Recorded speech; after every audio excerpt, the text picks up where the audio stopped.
ลักไล่หาเงินนั้นมีตั้งนำตั้งหลายเขาการนั้นเฮาขาหมอยนั้นพวกเฮาขาหมอใจตื้ออยู่ไหนจังเฮ็ดให้เฮาขาเป็นผู้มักมีมาลัยเขา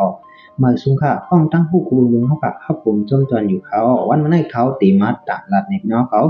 จองก้นขายเนื้อไก่ KFC เป็นมาผู้มักมีนั่นอ้อ น้องมีชื่อว่าครูเนสันดาเกิดที่เมืองอเมริกันเจเวงอินเดียนาเมือเฮง8 ปัก90เดือนสิเนปะวันที่เก้านั่นออกเมื่ออายุมันใจแลหักขบนั่นบ่มันใจตายเสีย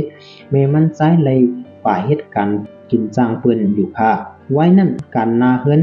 หุงข้าวหุงพักวัดอยู่จังได๋มันเลยเอาปุนพรนูดออกเมื่ออายุเลย12ขวบแม่มันใจตีหน้าขึ้นมาแทงแหละ โพสิมันไปกินมันแห้งหนาเสไว้นั่นมันไปออกขึ้นกว่าเขา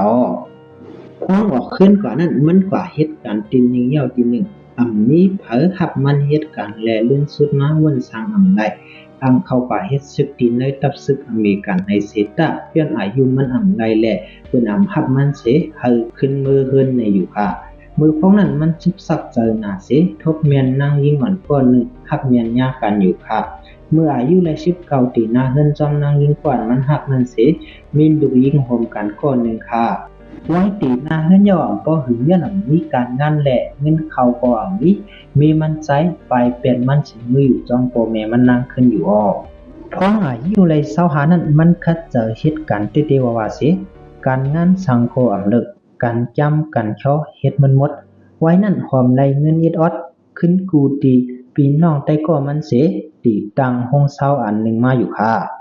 ไว้ปิดห้องเศร้าเย่ามีกวนมาหรือเศร้าเสมีเงินเข้านำอยู่เสตาก็เมื่อปีเฮง9 บัก39นั่นทบรองอำสังถูกเสถูกไพ่ไม่แปดขึ้นไล่ซุ่มกว่าขึ้นเงินมันตังหมดค่ะเมื่อพ้องเศร้ามันถูกไพ่ไม้เสียลูกซึ่งเป็นหมดนั้นมันจะตกแห้งหนาเสียเอาตัวมันตายขึ้นเขาเพราะนั้นมันวนไรว่ามืออาศักมันเล็กนั่นแต่ก็มันไกลลายว่านึกไก่อันมันโคมานั่นวันหนาเสมันขึ้นติดจ้าเฮ็ดเนื้อไก่โคไข่มาค่ะอ้อ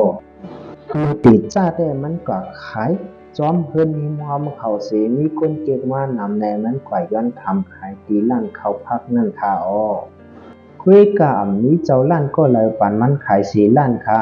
กำเงินสุดมามันก็ถามงะร้านมันถึงหมายเฮงไป10เย้าจ่องไปหับมันขายตีร้านเขาพักเขานั่นค่ะอ้อก็เฮาค่ะโคปัก90ปุ่นแต่อย่าไปว่าติดถึงโหนับมัน1เฮงค่ะละมอก2 3ปากไว้สั่งว่าเปิ้นย่อมเฮาเท่าไหนเฮาคาจังเตเรียกรายการเฮาก่อนค่ะไล่ว่าโกโลเนซันดาในมันย่อมซุมเสคัดเจอบอกหนึ่งเย้าบอกหนึ่งจังได้เป็นมาผู้อังมันค่ะอ้อตอนเดียวแต่ล้านบองมันมี25,000หิงล้านเย้าค่ะตัวมันตายกว่าเย้าเสียตาก็ไหลโคมันแต่คงมีว่าอยู่คือเป็นขั้นตอนเร็วค่ะอ้อ